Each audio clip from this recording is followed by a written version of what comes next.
noite!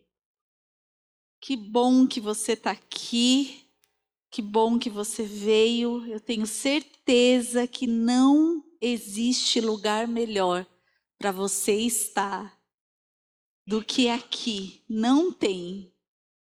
Essa foi, sem dúvida alguma, a melhor opção para a tua noite. Nós estamos chegando ao fim aí. São quantos meses estudando o livro de Coríntios? Alguém sabe me dizer? 29º domingo hoje. Se você está nos visitando hoje pela primeira vez, nós começamos a fazer um estudo no começo do ano sobre o livro de Coríntios e a gente foi tratando cada capítulo. E hoje nós estamos no penúltimo capítulo da primeira epístola do apóstolo Paulo aos Coríntios. Então hoje nós vamos ler o capítulo 15 de 1 Coríntios. E eu vou dizer uma coisa para vocês, meus amados. Que capítulo incrível! Eu não sei se você tem sido abençoado como eu nessa série dessa carta. Tantas coisas, né? Que presente. Eu sinto que eu amadureci tanto esse ano, eu aprendi tanto. Foi tão lindo aquilo que o Senhor fez e tem feito, né? Nas nossas vidas, nos abrindo o entendimento, a sua palavra. E eu fui tão impactada ao estudar essa palavra. Eu disse de manhã que eu realmente, a minha oração é que do mesmo jeito que essa palavra me sacudiu, que possa ser assim com cada um de você. Que você possa estar realmente com teu coração muito aberto àquilo que o Senhor tem, porque a palavra de hoje é uma palavra de fundamento. Sabe, todo cristão precisa ter essa palavra e aquilo que nós vamos tratar, essa doutrina da ressurreição. Hoje nós vamos falar sobre ressurreição e como nós temos que entender exatamente o que isso significa hoje. Nós como cristãos, levantando essa bandeira, né, na defesa do Evangelho. Não tem como, amados, a gente não compreender com profundidade a ressurreição de Cristo e o que isso significa hoje para as nossas vidas, qual é o impacto disso para nós, porque é de suprema importância esse assunto a todo cristão. Não dá para nós estarmos de maneira rasa, entendendo, porque é muito profundo e precisa ser, porque isso vai fundamentar a nossa fé, isso vai fortalecer a nossa fé. Eu tenho convicção que depois de hoje, a tua fé em Cristo Jesus será alargada, será fundamentada, será mais embasada, será mais enraizada, amém? Vocês estão dispostos? Querem isso? Anseiam por isso? Então eu queria convidar você a se colocar de pé. E olha só, esse capítulo é longo e nós vamos tratar de todo o capítulo, porque todo o capítulo fala de um assunto. É um momento da palavra de Deus, não existe outro lugar da Bíblia que vai tratar desse assunto de maneira tão expositiva como nesse capítulo a respeito da ressurreição. É o capítulo onde a palavra de Deus mais se dedicou. Paulo aqui quis esmiuçar. E nós vamos entender por que Paulo fez questão de tratar desse assunto da maneira e qual a profundidade que ele tratou na igreja de Corinto, dentro de uma perspectiva e de uma cultura grega. Então vamos lá, olha só. Ele é longo e o inimigo ele é muito astuto e ele vira e mexe quando nós estamos lendo a palavra de Deus, ele quer fazer com que a nossa atenção saia da palavra. Presta atenção, não vai olhar aí para o teu pé, para o teu sapato, para o teu cadarço, para o teu tênis meio encardidinho, falar, preciso limpar, passar um bicarbonato, sabe? Quando de repente você percebe assim, você está em outro lugar. Então, preste atenção, porque é tão poderoso esse capítulo, e a gente vai falar sobre todo o capítulo e é muito importante que você, desde já, consiga captar a preciosidade daquilo que Paulo vai compartilhar aqui conosco. A palavra vai compartilhar conosco. Vou até tomar uma aguinha, porque são 58 versículos. Vamos lá. Irmão, venho lembrar-vos o evangelho que vos anunciei, o qual recebestes e no qual ainda perseverais. Por ele também sois salvos, se revestirdes a palavra tal como vou-la preguei, a menos que tenhais crido em vão.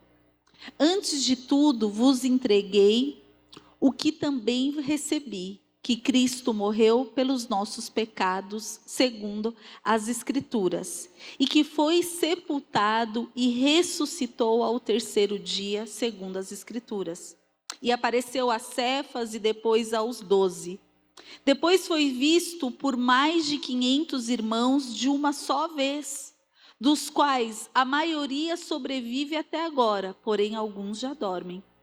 Depois foi visto por Tiago, mais tarde por todos os apóstolos, e afinal, depois de todos, foi visto também por mim, como por um nascido fora de tempo, porque eu sou o menor dos apóstolos, que mesmo não sou digno de ser chamado apóstolo, pois persegui a igreja de Deus. Mas pela graça de Deus sou o que sou, e a sua graça que me foi concedida não se tornou vã. Antes trabalhei muito mais do que todos eles. Todavia não eu, mas a graça de Deus comigo. Portanto, seja eu ou sejam eles, assim pregamos e assim crestes. Ora, se é corrente pregar-se que Cristo ressuscitou dentre os mortos, como, pois, afirmam alguns dentre vós que não há ressurreição de mortos? E se não há ressurreição de mortos, então Cristo não ressuscitou? E se Cristo não ressuscitou, é vã a nossa pregação e vã a vossa fé. E somos tidos por falsas testemunhas de Deus, porque temos asseverado contra Deus que ele ressuscitou a Cristo, ao qual ele não ressuscitou, se é certo que os mortos não ressuscitam. Porque se os mortos não ressuscitam, também Cristo não ressuscitou. E se Cristo não ressuscitou, é vã a vossa fé, e ainda permaneceis nos vossos pecados. E ainda mais, os que dormiram em Cristo perecem. Se a vossa esperança em Cristo se limita apenas a essa vida, somos os mais infelizes de todos os homens. Mas, de fato, Cristo ressuscitou dentre os mortos, sendo ele as primícias dos que dormem, visto que a morte veio por um homem, também por um homem veio a ressurreição dos mortos.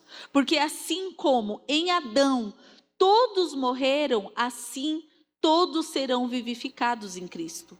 Cada um, porém, por sua própria ordem.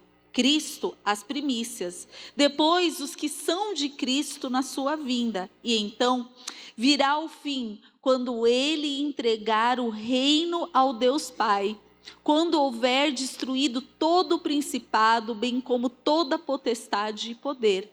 Porque convém que ele reine até que haja posto todos os inimigos debaixo dos pés. O último inimigo a ser destruído é a morte, porque todas as coisas sujeitou debaixo dos pés. E quando diz que todas as coisas lhe são sujeitas, certamente exclui aquilo que tudo lhe subordinou. Quando, porém, todas as coisas lhe estiverem sujeitas, então o próprio Filho também se sujeitará àquele que todas as coisas lhe sujeitou, para que Deus seja tudo em todos. De outra maneira, que farão os que batizam por causa dos mortos? Se absolutamente os mortos não ressuscitam, por que se batizam por causa dele? E por que também nós nos expomos a perigos toda hora? Dia após dia morro. Eu protesto, irmãos, pela glória que tenho em vós outros em Cristo Jesus, no nosso Senhor. Se como homem lutei em Éfeso com feras. Que me aproveita isso? Se mortos não ressuscitam, comamos e bebamos, e que amanhã morreremos. Não vos enganeis.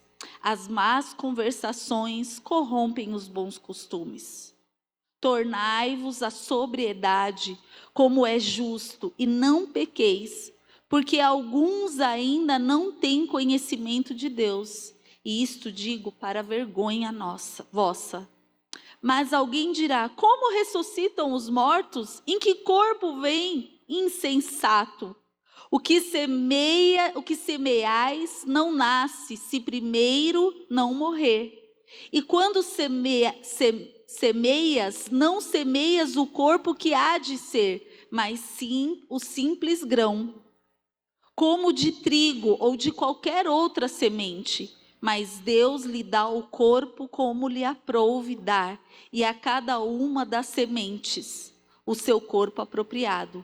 Nem toda a carne é a mesma, porém uma é a carne dos homens, outra dos animais, outra as das aves, e outra a dos peixes. Também há corpos celestiais e corpos terrestres, e sem dúvida, uma é a glória dos celestiais e a outra dos terrestres. Uma é a glória do sol, outra é a glória da lua, outra das estrelas, porque até entre estrela e estrela há diferenças de esplendor.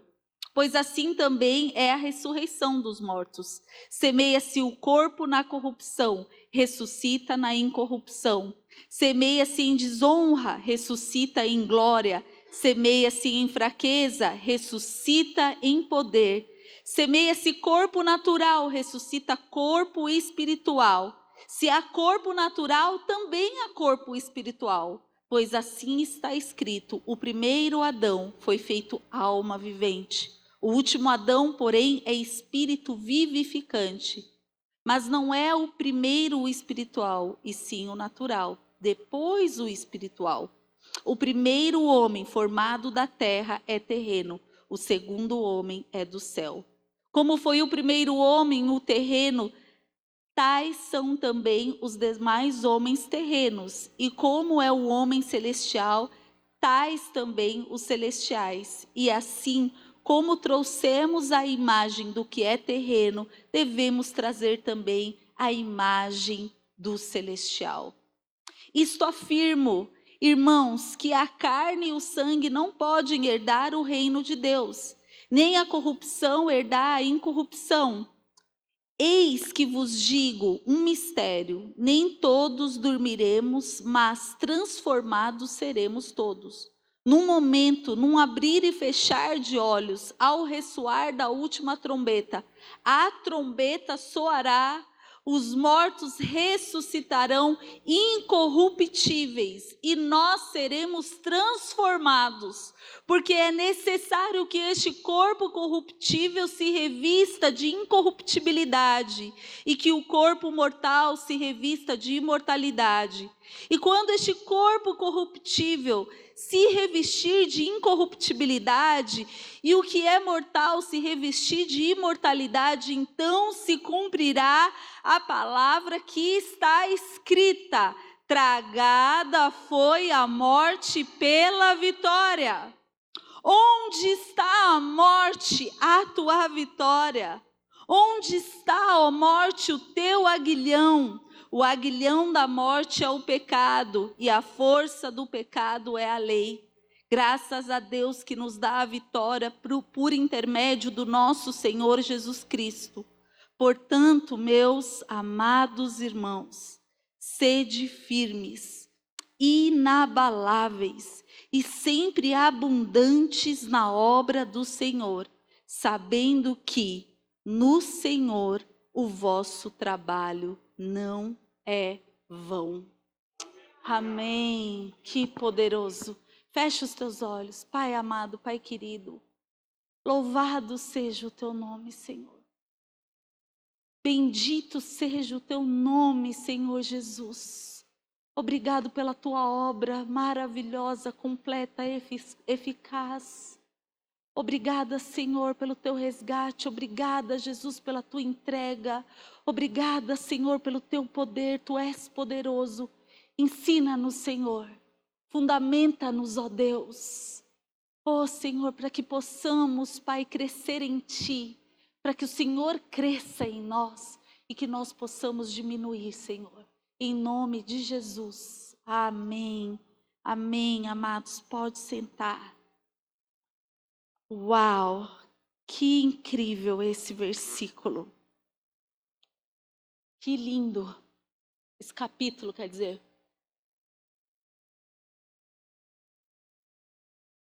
Queridos,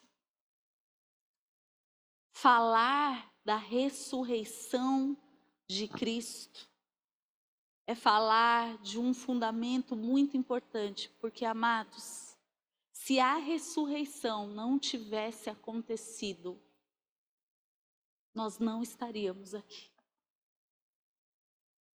Cristo só se tornou o nosso Salvador porque Ele venceu a morte. Cristo só se tornou. Se a igreja subsistisse sem a ressurreição, do qual eu duvido muito que ela existiria, nós estaríamos debaixo de um grande engano, porque nós teríamos um Salvador morto. Quando nós falamos de ressurreição e desse tipo de ressurreição de Cristo, veja bem, amados, eu vou falar algo aqui muito, quando o óbvio precisa ser dito, mas às vezes a gente precisa entender. Existem outros tipos de ressurreição, não é? A gente vê a ressurreição de Lázaro. Lázaro, né, foi enterrado.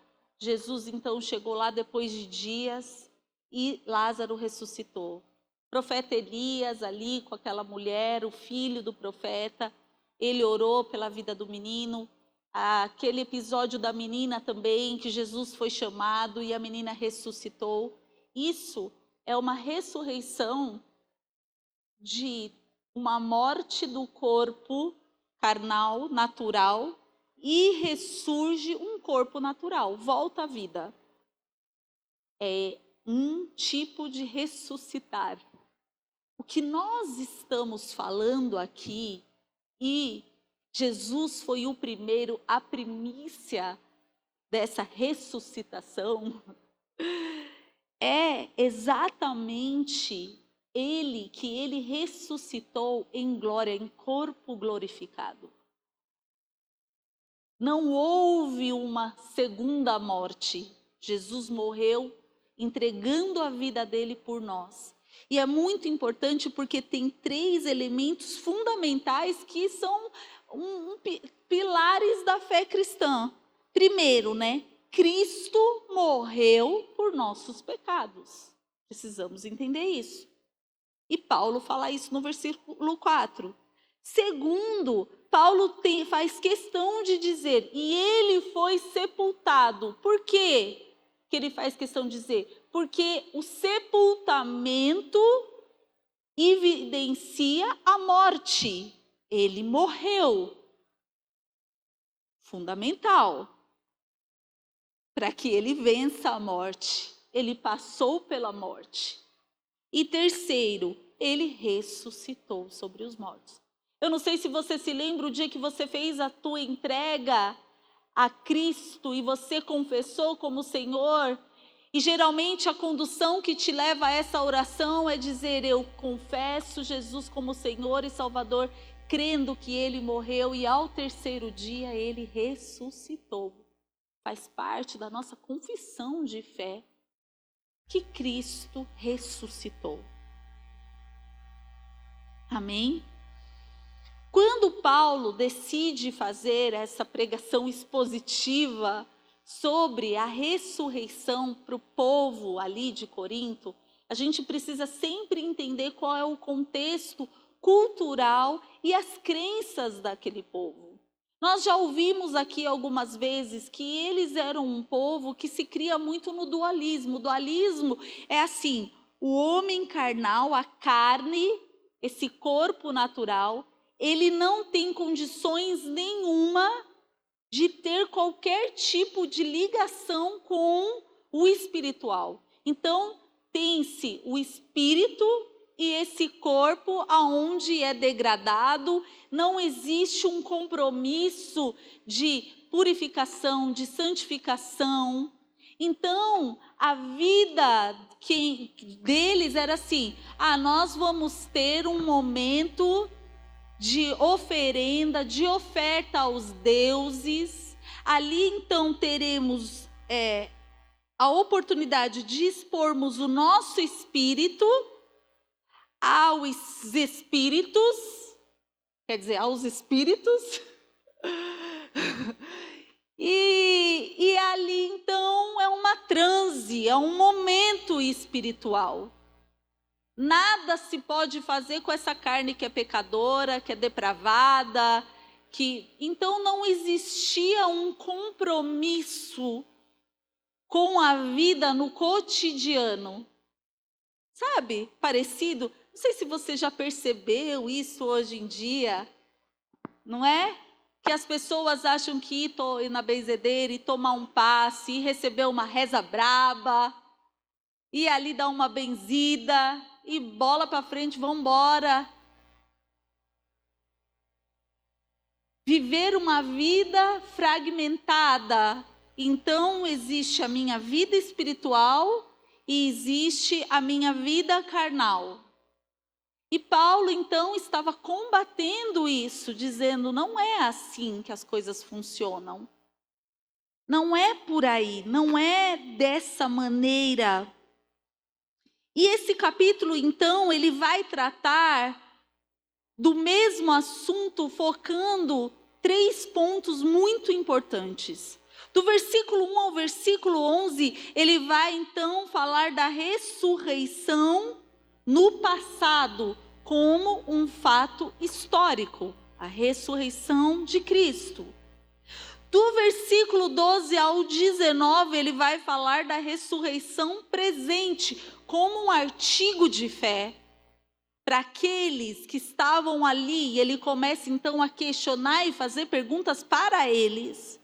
E do versículo 20 ao 57, ele vai falar da ressurreição no futuro, como uma esperança bendita. Existem algumas maneiras de expormos a palavra do Senhor, a homilética. E hoje nós vamos fazer algumas perguntas para a palavra de Deus a respeito da ressurreição. E nós vamos deixar com que a palavra, então, nos responda. Porque existem perguntas muito importantes que a gente precisa compreender e ter respostas para que se estabeleça, então, essa fé. Amém? Então, a primeira pergunta é: os mortos ressuscitam? Os mortos ressuscitam?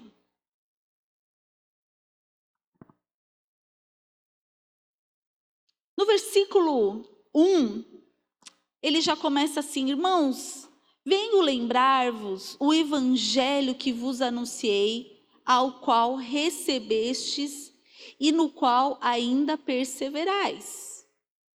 Por ele também sois salvos, se retiverdes a palavra tal como vô-la preguei, a menos que tenhais crido em vão. Aí continua: antes de tudo vos entreguei o que também recebi, que Cristo morreu pelos nossos pecados segundo as Escrituras. Então, aqui, no versículo 3 e 4, ele começa, e essa faz parte da nossa resposta: os mortos ressuscitam. Ele começa, então, a ter uma narrativa aqui das testemunhas. Quem testemunhou como um fato histórico. ele dá um resumo aqui do fato histórico. Então ele começa dizendo assim, que Cristo morreu pelos nossos pecados segundo o quê? As Escrituras. E que foi sepultado e ressuscitou ao terceiro dia segundo as Escrituras. E apareceu aí as testemunhas, a Cefas e depois aos 12, depois foi visto por mais de 500 irmãos de uma só vez, dos quais a maioria sobrevive até agora. Pensa que incrível! Ele estava ali falando com aquelas pessoas no tempo presente, o qual ainda tinham muitas testemunhas que viram Jesus num corpo ressurreto. Olha que incrível!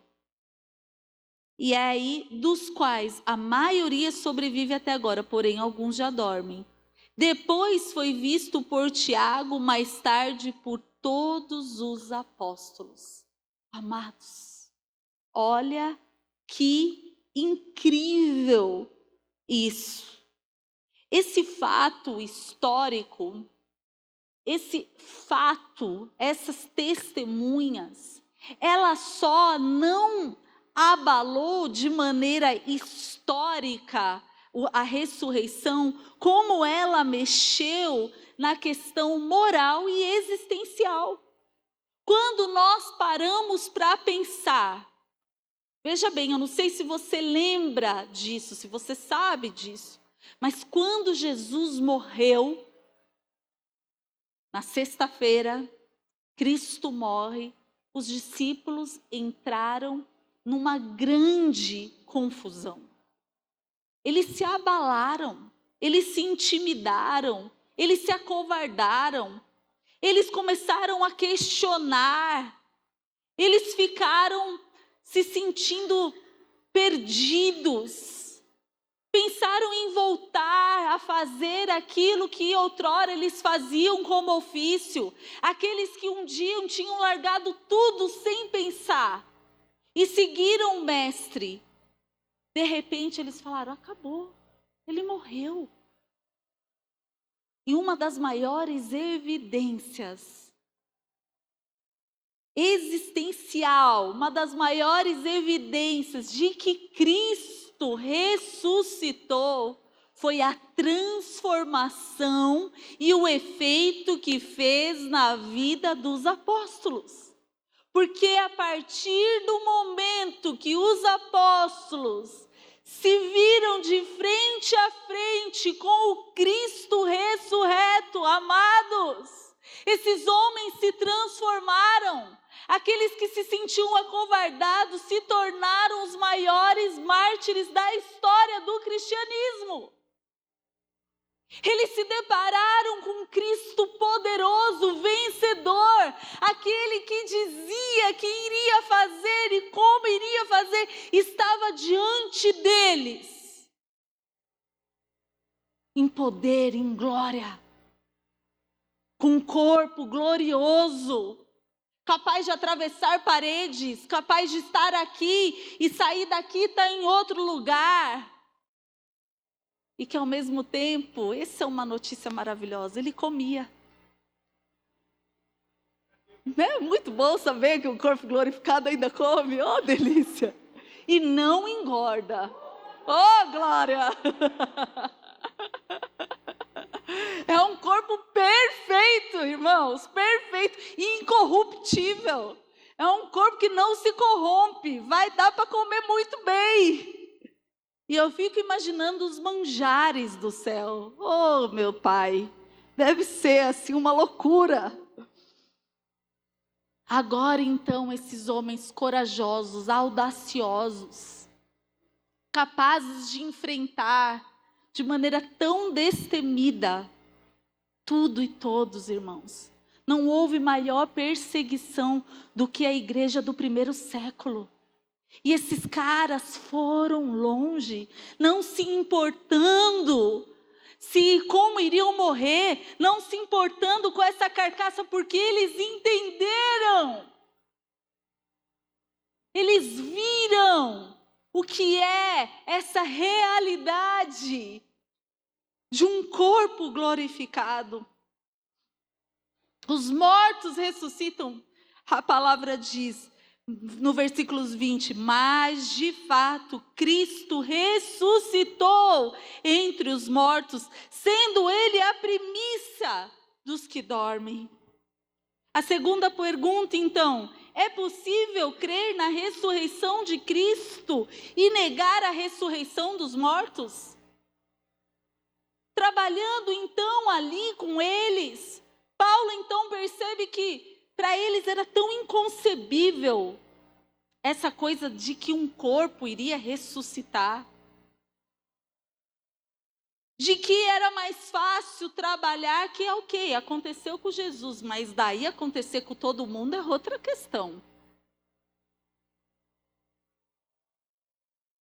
É outra questão. No versículo 13 diz assim: e se não há ressurreição de mortos, Cristo não ressuscitou. E se Cristo não ressuscitou, vã a nossa pregação. Aí ele começa então a dizer assim, olha, a partir do versículo 13, se Cristo não ressuscitou, estamos servindo a um Deus derrotado. Se Cristo não ressuscitou, vã é a nossa pregação, eu estou perdendo tempo.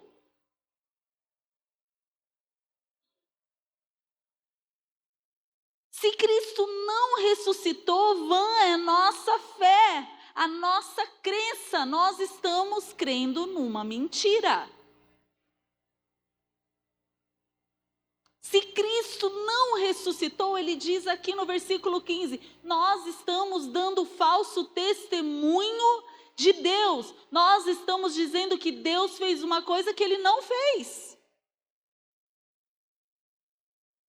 Se Cristo não ressuscitou, ainda nós estamos no pecado. Se Cristo não ressuscitou, no versículo 18, os que dormiram em Cristo perecem.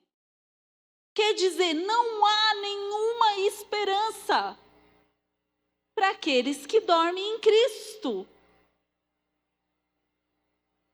Se Cristo não ressuscitou, eu achei esse versículo 19 tão forte, ele diz assim, somos os mais infelizes sobre a terra. Porque assim, ele diz, cara, abri mão de tudo, eu lutei, eu estou ali fazendo, eu estou doando o meu sangue. Ele fala, eu sou aquele que estou fazendo, muita coisa. Então vamos comer, vamos beber, vamos... Se ele não ressuscitou, se os mortos não ressuscitam, o que estou fazendo aqui? Não faz o menor sentido.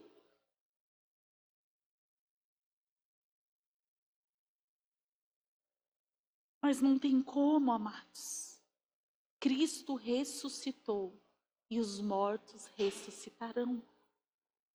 É isso que ele diz, de novo no versículo 20, 21, ele diz, mas de fato Cristo ressuscitou entre os mortos, sendo ele as primícias dos que dormem, visto que a morte veio por um homem, também por um homem veio a ressurreição dos mortos. Porque assim como Adão, todos morreram, assim também todos serão vivificados em Cristo. Nós precisamos entender, quando o Senhor fez Adão, o Senhor fez o homem para que o homem não morresse, para que o homem desfrutasse da vida, e da vida ao lado do Senhor, conectado ao Senhor. Mas o homem decidiu se desvincular de Deus, ser independente de Deus. E o pecado, o preço do pecado é a morte.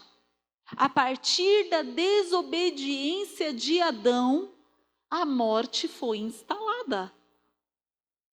A consequência da desobediência, do pecado, é a morte.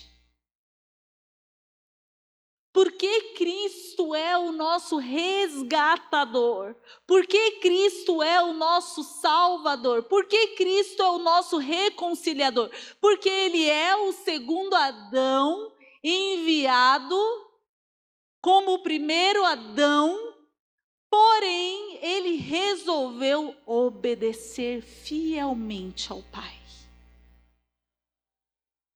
Puro, imaculado, sem mancha, indo, cordeiro, mudo, imaculado, cordeiro de Deus que tira o pecado do mundo. Então Cristo leva sobre o madeiro todo o pecado da humanidade. Leva sobre si todo o pecado. Amados, e Ele morre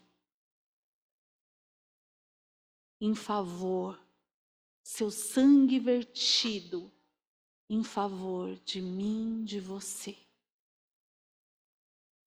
Porém, se Ele não tivesse ressuscitado, Ele não teria vencido a morte.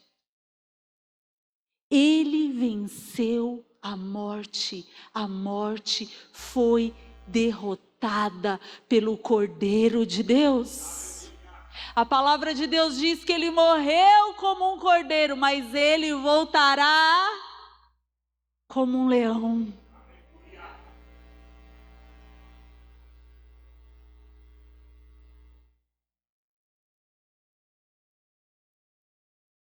É possível ter ressurreição de Cristo e negar a ressurreição dos mortos? Não, não é possível.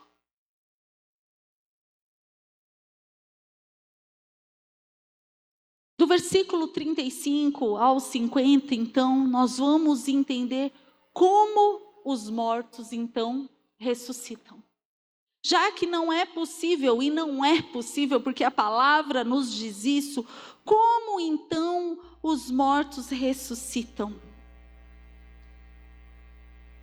É muito interessante esse paralelo que Paulo, então, de maneira simples, de maneira prática, ele começa a explicar como se dá essa ressurreição dos mortos.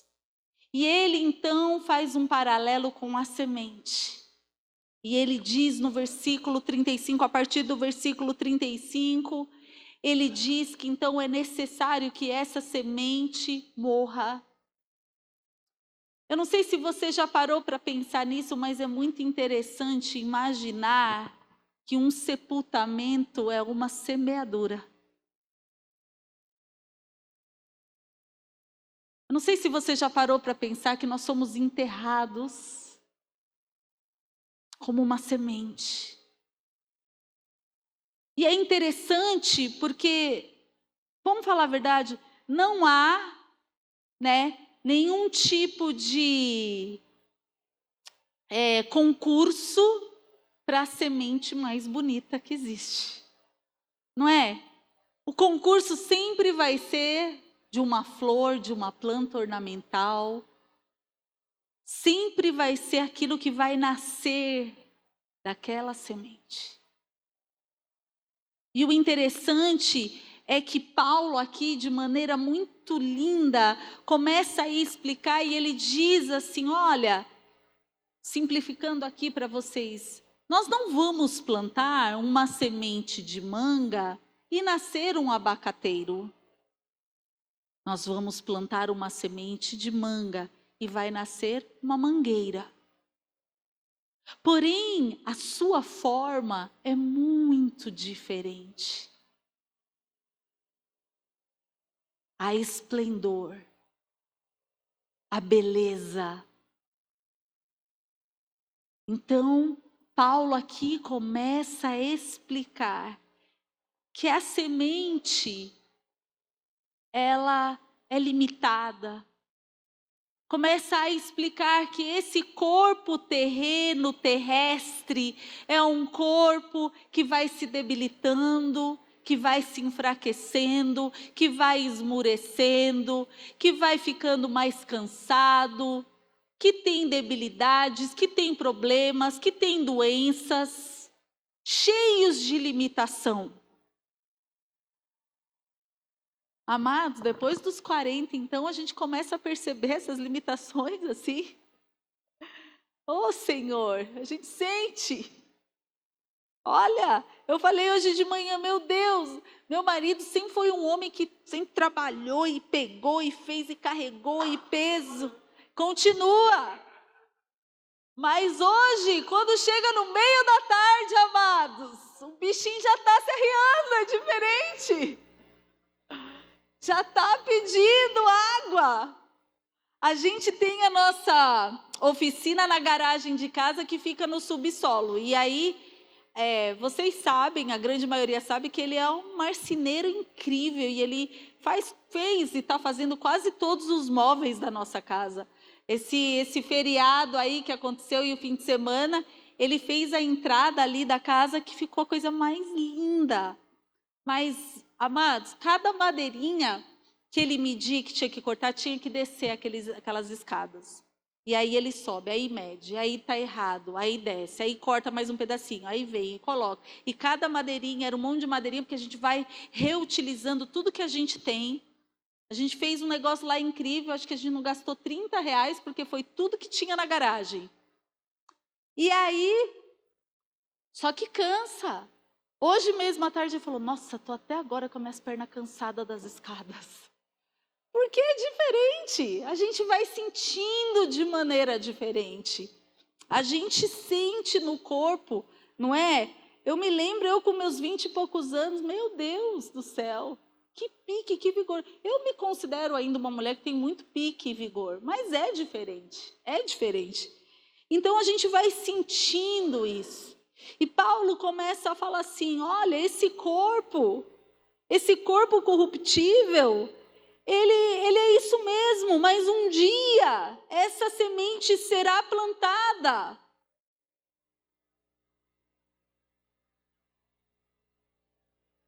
Essa semente será plantada e o que vai nascer dessa semente será algo incrível. E isso é muito incrível, que aí ele fala assim, ó, no versículo 41, no 42, pois também, não, desculpa, é no 41 mesmo. Uma é a glória do sol, outra é a glória da lua e outra a das estrelas, porque até entre estrela e estrela há diferenças de esplendor. Aqui, meus amados, só um minutinho, gente. Eu queria pedir, Gê, troca para mim essa água gelada, porque minha garganta não está legal e eu preciso de água. Obrigada. Desculpa, vai travando tudo aqui com o aparelho e eu não estou com a garganta legal.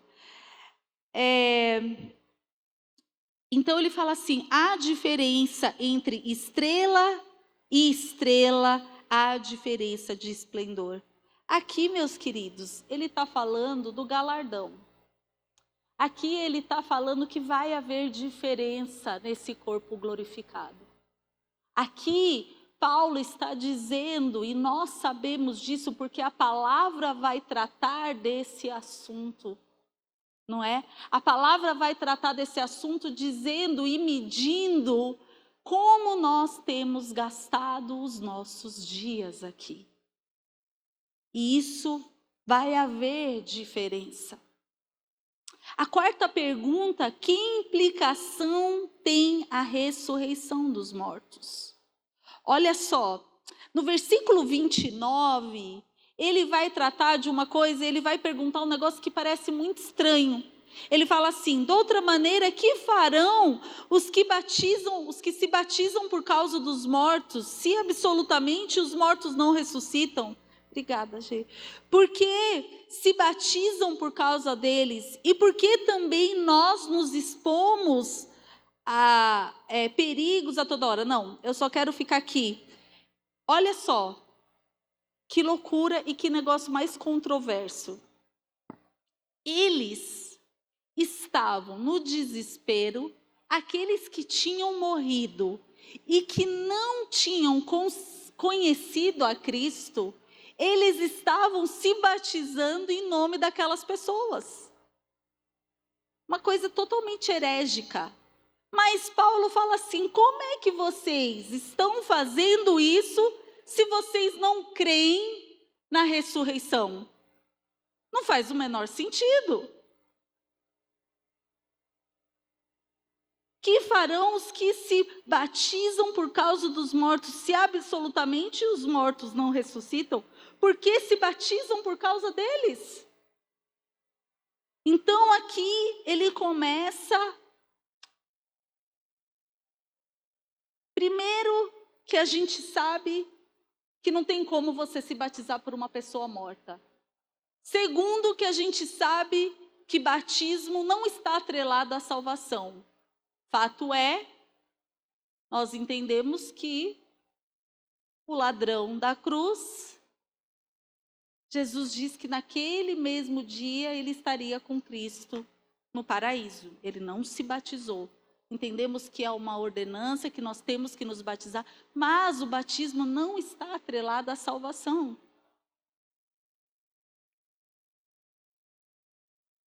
Mas nós temos que entender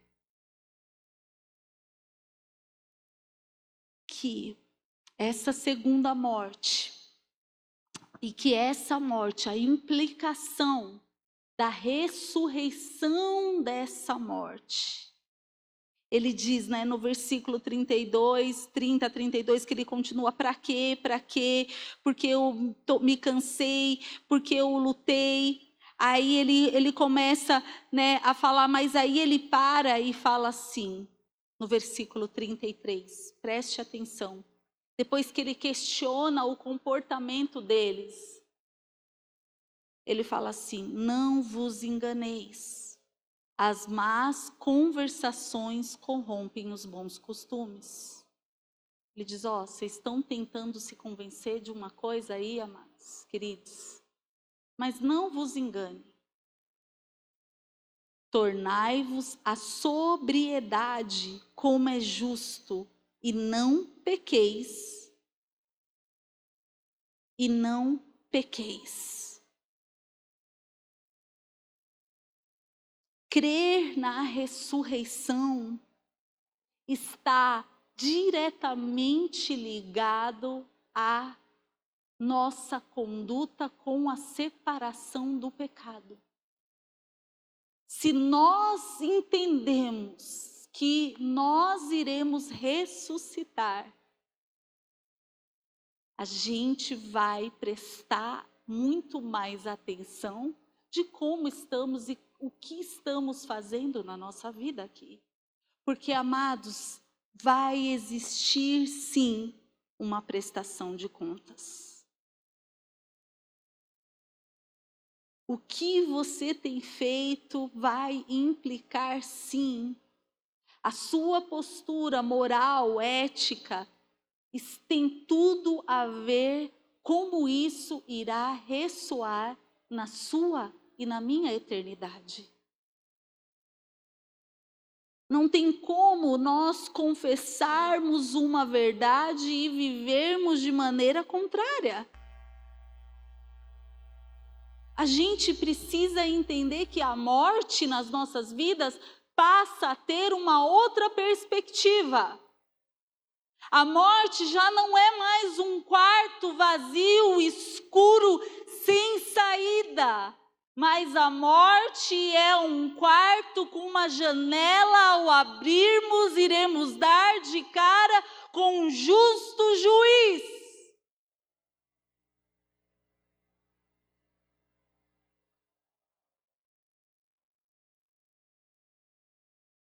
Não é o fim, não é um adeus, mas é um encontro com o Senhor da glória.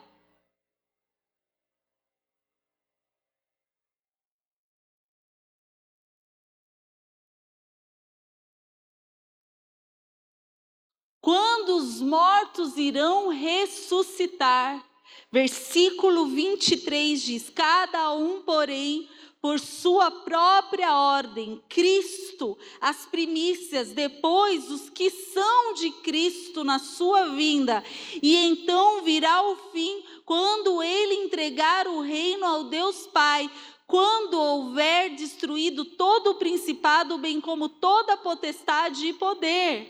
João capítulo 5, versículo 28, diz assim,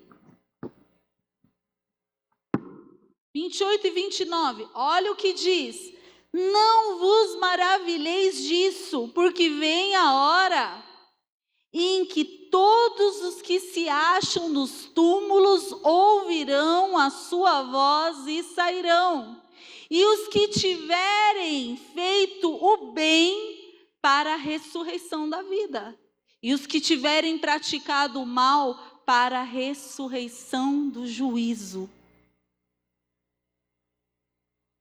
Amados, esse dia é inevitável para todos nós.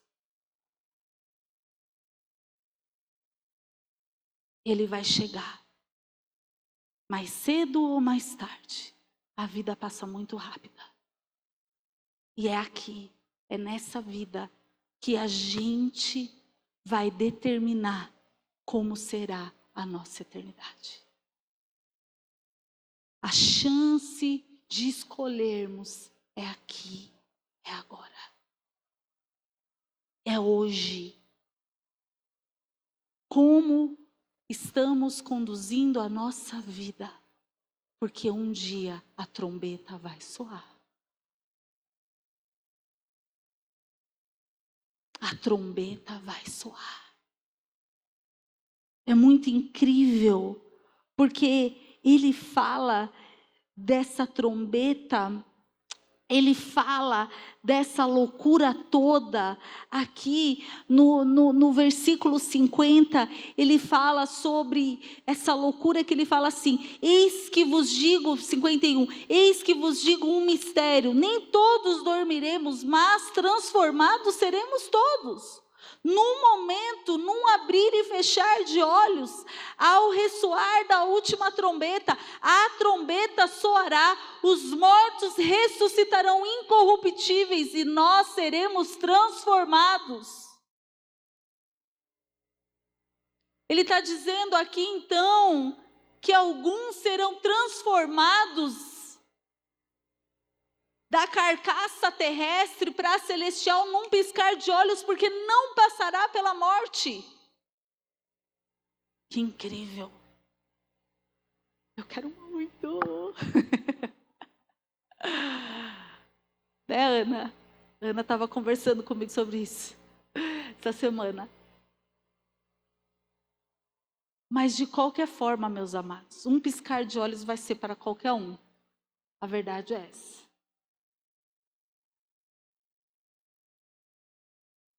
Precisamos entender com profundidade. A morte, ela tem um outro significado na nossa vida. A ressurreição é a garantia de que a obra expiatória em nosso favor foi plenamente eficaz e aceita pelo nosso Deus. A ressurreição nos prova que a morte não é a última palavra. A morte foi vencida. A vida não é um simples viver. A morte não é um simples morrer. Entende como é complexo? Como é tremendo?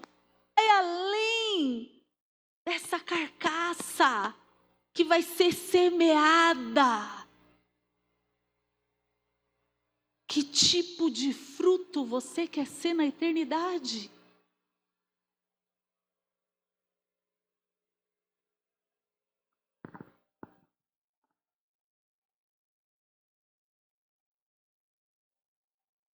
Amados, preste atenção. Se Cristo ressuscitou, e Ele ressuscitou, se os mortos ressuscitarão, nós vamos ressuscitar. Então, meus queridos, o que nos resta é trabalhar para esse Deus, porque vai valer a pena. Vai valer a pena. Eu quero chamar o grupo de louvor. Vai valer a pena.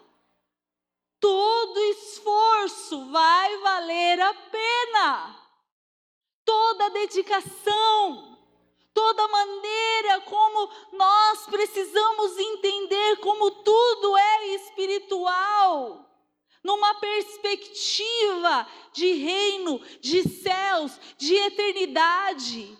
O quanto nós somos o tempo todo, amados, sabe, instigados, desafiados a olhar para esse mundo como se fosse tudo que a gente precisa. Verdade. Como esse mundo tenta nos enganar o tempo todo. Eu falei de manhã, conversando com um ateu. Pensa, você conversar com uma pessoa que não acredita na eternidade, que é isso aqui, morreu, acabou. Você vai ter uma conversa com essa pessoa, você vai dizer assim, olha, eu digo assim, primeiro, que se o Evangelho, a Bíblia, a Palavra de Deus fosse uma filosofia de vida, já seria riquíssima essa filosofia. Porque uma filosofia de respeito, uma filosofia de entrega, uma filosofia de amor, uma filosofia de dar a segunda face, uma filosofia de andar a milha extra, uma filosofia que acredita na família, uma filosofia que fala em honrar, em respeitar, já seria muito bom, já é muito harmônico viver nessa terra seguindo a Bíblia como uma vã filosofia. Eu realmente acredito nisso. Agora, algum pode olhar e falar, ah, não, mas vocês não podem fazer isso, vocês não podem fazer aquilo, porque vocês têm não sei o quê, vocês têm que... Eu não sei, porque tudo até hoje que eu abri mão de fazer em amor a Cristo, de verdade, amados, é claro que a gente tem que se esmurrar, mas o resultado é muito recompensador.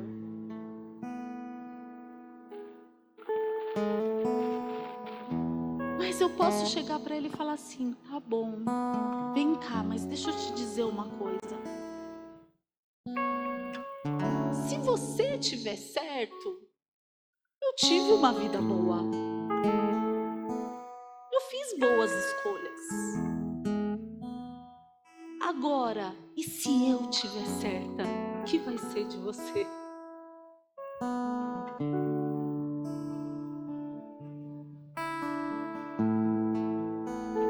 Amados, não dá para viver a vida achando que a vida é só aqui.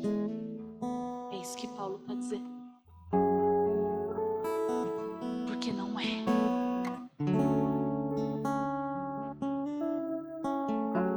Porque não é. E aí ele termina, meu Deus, que coisa linda. A maneira como ele encerra essa conversa. Eu fui extremamente ministrada por Paulo, pela palavra de Deus, e como essa palavra ressoa em mim, no meu interior, e como eu percebo que há tanto mais para eu fazer, há tanto mais para ser feito. Ele diz assim, portanto, meus amados irmãos, sede firmes, não se deixe enganar, não se deixe ser levado por emoções, pela carne, por assédios, por tentações, por coisas momentâneas, por uma montanha russa, que é tão momentâneo, pelas distrações. Sede firmes, inabaláveis, sabe? Numa fé robusta. Vai se abalar por qualquer situação, que não vai se abalar porque está chateado com um homem ou com alguém. Isso vai interferir na sua fé. E seja sempre abundantes na obra. Ele quer dizer, sabe, abundantes na obra. Que seja muito, através de você, que seja muita coisa feita, para que a obra do Senhor seja manifestada, manifesta. Seja abundante, faça muito, gasta os seus dias. Gasta aqui tua cachola, gasta a tua intencionalidade, gasta o teu corpo, gasta a tua vida. Seja abundante na obra do Senhor, sabendo que no Senhor, nele, por Ele, para Ele, o vosso trabalho não é vão. Quantos são tentados a se arrepender do trabalho que tem feito para o Senhor, porque não teve a resposta que queria ter dos homens e o reconhecimento? Quantos esmurecidos na fé? Porque eu fiz tanto e ninguém reconheceu. Amados, a palavra está falando que trabalhar para o Senhor não é em vão. Está na hora da gente mudar a nossa perspectiva. Amados, essa palavra, ela vem fundamentar. Um dia todos nós ressuscitaremos e estaremos diante da face do nosso Deus. Oh, meu Deus, desperta no Senhor, desperta no Senhor, desperta no Senhor, desperta no Senhor. Oh, querido, se você recebeu essa palavra, se você quer que o teu espírito seja impactado a essa palavra, coloque-se de pé. Vamos adorar a esse Deus. Oh, Deus. Da mesma maneira, a pastora Sheila ministrou no culto de manhã e ela disse, da mesma maneira que não foi possível os apóstolos verem Cristo ressurreto e continuarem sendo os mesmos, como é possível termos a habitação do Espírito de Deus e não sermos impactados pela tua presença? Não tem como, amados, não tem como. O nosso Cristo venceu a morte. Ei, eu tenho uma boa nova para te dar. O nosso Cristo vive, Ele é vivo, Ele assentou, Ele subiu aos céus. Viram, testemunhas viram o Cristo glorioso, poderoso, invicto, subindo aos céus. E hoje Ele é vivo, Ele é vivo, Ele ressuscitou. Oh, Deus, Tu és O universo poderoso. chora, o sol se apagou. Aleluia. Ali estava morto Salvador, seu corpo lá na cruz, seu sangue derramou, o peso do pecado Ele levou.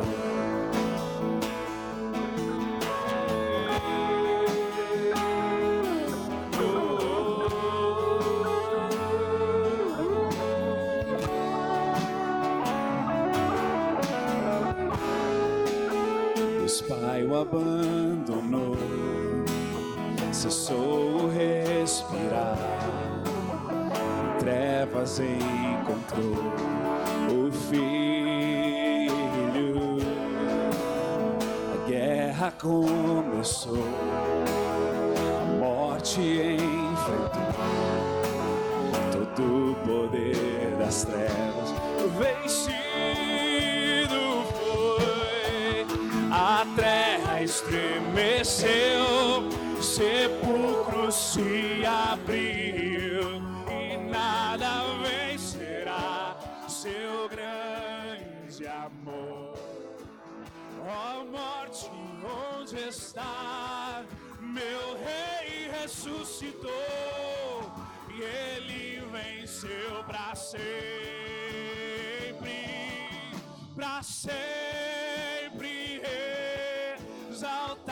exaltado é, para sempre adorado é, para sempre ele vive e ressuscitou,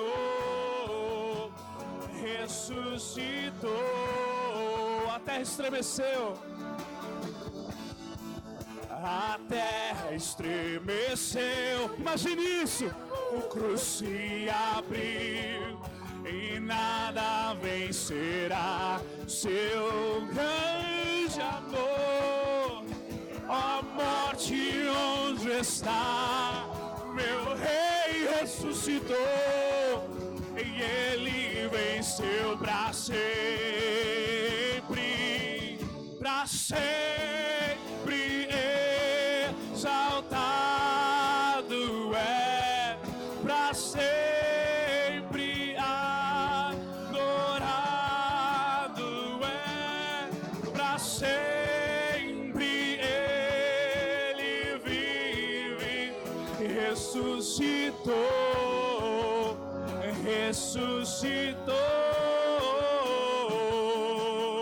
para sempre exaltado.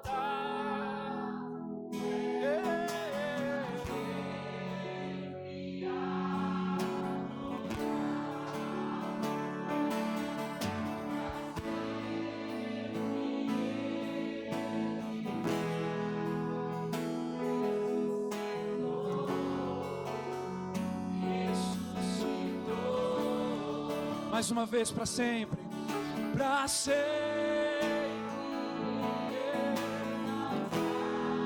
exaltado é, oh, seja adorado Deus, ele vive, ressuscitou,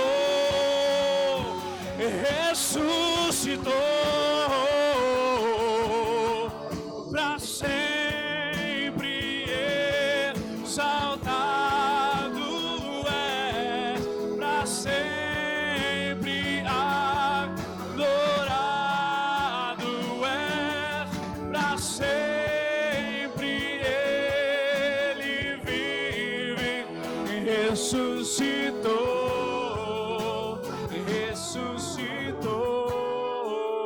Aleluia, Jesus. Tu és exaltado, Senhor. Tu és, Senhor, engrandecido, Pai. Oh, Senhor, que conquista foi essa? Que obra foi essa em amor a nós, Senhor? Oh, Deus, Espírito do Deus vivo, que possamos ser impactados com a mensagem da ressurreição. Que possamos, Senhor, acordar todas as manhãs tendo essa visão, Senhor, de que estaremos contigo em glória, em resplendor, em vitória, em vitória, em vitória. Aleluia, aleluia, te adoramos, te adoramos. Amados, vivendo 10 anos nos Estados Unidos, eu vou dizer uma coisa que eu conversei com meu marido hoje à tarde. O maior culto nos Estados Unidos não é um culto de Natal. O lugar e o momento que as igrejas norte-americanas mais enchem. Para vocês terem uma ideia, a nossa igreja nos Estados Unidos precisa alugar um lugar maior para fazer o culto de Páscoa, pois é o culto da ressurreição. Como nós precisamos com profundidade, amados, entendermos o valor da ressurreição de Cristo, desse Cristo vivo, porque se Ele é vivo, se Ele é Salvador, se Ele é Redentor, se Ele é vitorioso, se Ele venceu, se Ele é vencedor, é porque Ele ressuscitou. É porque Ele ressuscitou. E um dia, todos nós, aqueles que tiver passado o sangue do Cordeiro, quando chegar diante do justo juiz e o sangue do Cordeiro for o nosso selo, amados, ali entraremos no gozo do Pai, nas bodas do Cordeiro, em glória, em resplendor, em alegria, um lugar onde a paz, a alegria e a justiça reina, um lugar onde não haverá choro nem ranger de dentes, um lugar onde não haverá injustiça, um lugar glorioso, um lugar onde o nosso Salvador está preparando para nós, para todo aquele que nele crê, para todo aquele que nele crê. Aleluia, aleluia, aleluia, aleluia. Você recebe essa palavra? Você recebe essa palavra no teu espírito? Receba, irmãos, receba essa palavra como um despertar, como um desatar no teu entendimento, te aprofundando. Eu disse que era uma palavra para aprofundar, para bater estaca, consolidar a tua fé. Porque nós não estamos aqui de brincadeira. É real, amados. É uma obra perfeita.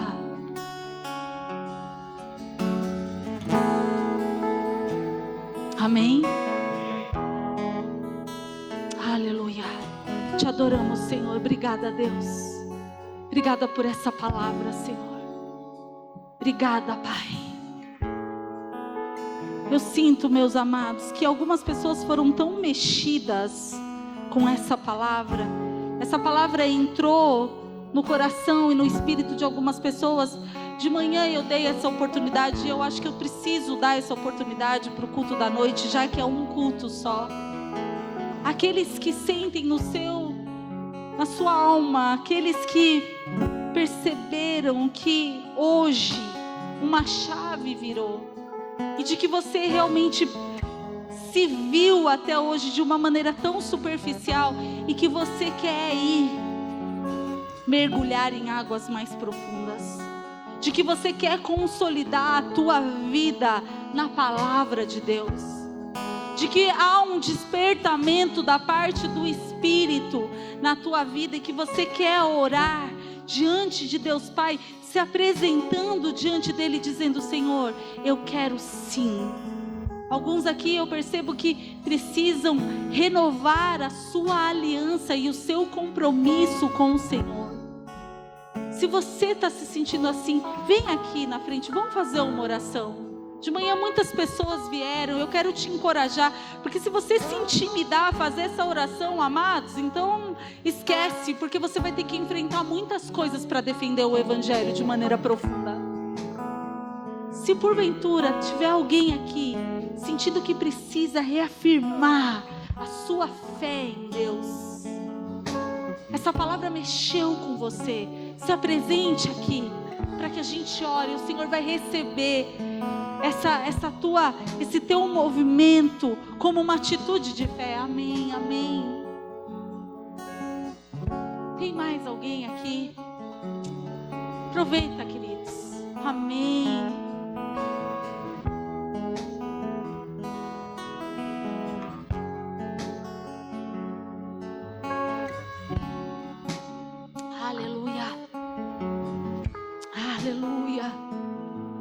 poderoso, Jesus. Tu és poderoso, Jesus. Tu és poderoso, Jesus. Oh, Senhor. Oh, Senhor, Tu és maravilhoso, Pai. A Tua obra, a Tua palavra é viva, Senhor. A Tua palavra mexe, Senhor. A Tua palavra é poderosa, Senhor. A Tua palavra, Pai. A Tua palavra, Senhor. A Tua palavra é a resposta para os nossos anseios. A Tua palavra é a resposta, Senhor, para as nossas questões. A Tua palavra, Senhor. Te louvamos, Pai. Apresentamos, Senhor, os Teus filhos aqui. Cada coração, cada um desses irmãos aqui diante do Senhor, Pai. Eles estão aqui dizendo diante dos homens, mas principalmente o coração deles diante do Senhor, dizendo: Pai, eu quero mais de Ti, Senhor. Eu quero aqui, Senhor, reafirmar, Senhor, o Teu senhorio na minha vida. Queridos, repitam assim comigo: Senhor Jesus.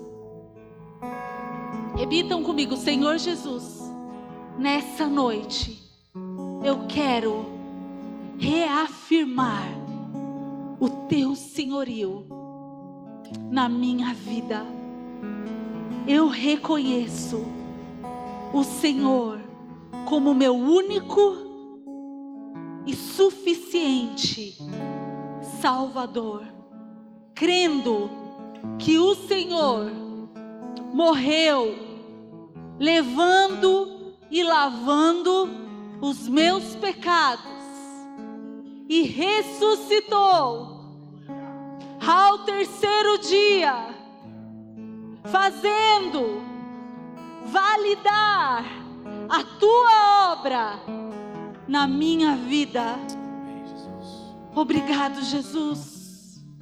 Me ajuda, Senhor. Eu quero mais. Diga: eu quero mais. Eu quero crescer. Eu quero Te experimentar. Eu quero mergulhar em águas mais profundas. Espírito Santo de Deus, Tu és bem-vindo. Põe a mão no teu coração. Diga: Espírito Santo de Deus, Tu és bem-vindo aqui. Diga assim: toma o Teu lugar. Toma o Teu lugar. Diga assim: faça de mim aquilo que o Senhor quiser. Coloca tudo no seu devido lugar, porque eu declaro o Teu governo sobre a minha vida. Abra os meus ouvidos para que eu possa Te ouvir. Abra os meus olhos para que eu possa Te ver. Abra o meu entendimento para que eu possa compreender tudo aquilo que o Senhor tem para a minha vida. Em nome de Jesus. Em nome de Jesus. Aleluia. Glória a Deus. Glória a Deus. Eu queria pedir, dá um abraço na pessoa que está do seu lado. Dá um abraço aí nessa pessoa que está ao seu lado. Deus te abençoe. Que Deus te abençoe. Aleluia. Glória a Deus. Que Deus te abençoe. Oh, que bênção, irmãos.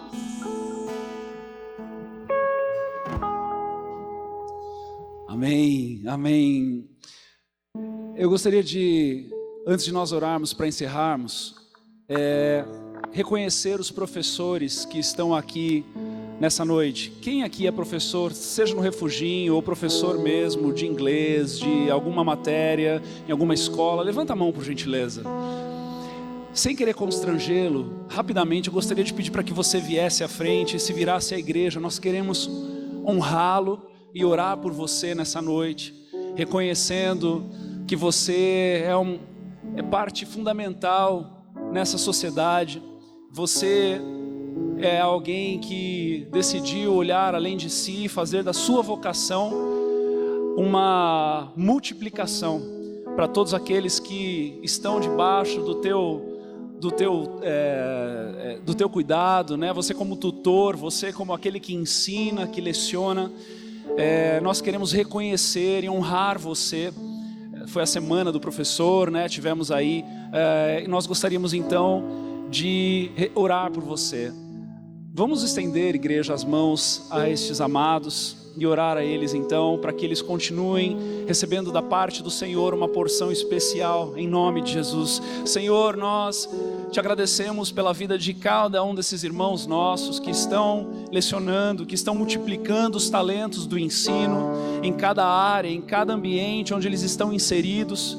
Sabemos, Deus, que os dias são maus, sabemos, Pai, que há uma nova geração vindo, Pai, com força total na desconstrução moral e ética. Sabemos das grandes dificuldades nas salas de aula, mas, Senhor, sabemos, Pai, que o Senhor nos chama para sermos sal da terra e luz do mundo. Então, em nome de Jesus, capacita esses nossos irmãos, derrama de uma porção especial sobre os nossos irmãos, derrama, Senhor Deus, de uma unção específica, para que ao lecionar, para que ao multiplicar conhecimento, eles também possam, no privilégio disso, Senhor Deus, multiplicar a obra do Senhor na vida deles, em nome de Jesus. Que eles sejam arautos das boas novas, que eles sejam vocacionados para a salvação, para a pregação das boas novas, para aquilo que o Senhor há de fazer através deles, quando eles abrirem a boca e quando eles amarem aqueles a quem eles ensinam, Senhor. Em nome de Jesus, nós te agradecemos por tamanha nobreza e podermos reconhecer isso nessa noite, em nome de Jesus, amém. Você pode aplaudir ao Senhor por esses irmãos queridos. Glória a Deus, obrigado. Podem voltar aos lugares de vocês, muito obrigado. Vamos orar então. Pai amado, Pai querido, apresentamos a nossa nação igualmente, Senhor, neste momento. Estamos jejuando e orando como igreja, e orando pela nossa nação, crendo, Pai, que o Senhor ouvirá a oração e o clamor do teu povo. Senhor, em nome de Jesus, tenha misericórdia do Brasil. Tenha misericórdia, Senhor Deus, de nós que ainda somos um povo idólatra, que ainda somos um povo sincrético, que ainda misturamos as coisas que no Senhor não se agrada, mas olha para nós com um olhar de graça, olha para nós com um olhar de misericórdia, olha para nós com um olhar de piedade, e Senhor, ministra a nós, Senhor Deus, a verdade que liberta, ministra a nós o evangelho puro e simples, ministra a nós e ajuda-nos, Senhor Deus, a sermos estes vocacionados de igual modo, a multiplicar aquilo que o Senhor tem colocado ao nosso coração. Deus, em nome de Jesus, oramos pelos evangélicos dessa nação, que sejam verdadeiramente evangélicos, Senhor Deus, que preguem a Tua palavra, que vivam a Tua palavra, que se movam debaixo da Tua palavra e pelo agir do Teu Espírito, em nome de Jesus. Oramos pela nossa liderança, pela liderança política da nossa nação, aqueles que estão no poder neste momento e aqueles que estarão em breve no poder. Senhor, em nome de Jesus, oramos por salvação a estes homens, por um encontro genuíno contigo a estes homens, para que a justiça celestial se dê na justiça terrena e a justiça brasileira então se dobre à justiça celestial e nós possamos ver e ouvir os teus feitos nesta nação, em nome de Jesus. Oramos também, Deus, pela paz em meio à guerra, pela paz em meio aos irmãos, em nome de Jesus. Senhor, que haja preservação do corpo, da comunhão, do corpo de Cristo, em nome de Jesus. Declaramos que toda facção, toda discórdia, bata em retirada da tua igreja, em nome de Jesus. Repreendemos toda a ira, toda a discórdia, toda a facção no que diz respeito à separação da fraternidade, e oramos, Deus, para que a tua presença seja o nosso bem maior, em nome de Jesus. Leva-nos em segurança na nossa entrada, na nossa saída, guarda o nosso caminho, sê conosco e permita-nos refletirmos nessa semana com respeito à ressurreição do nosso Redentor, em nome de Jesus, amém e amém. Uma boa semana para você, Deus te abençoe, beijo no coração.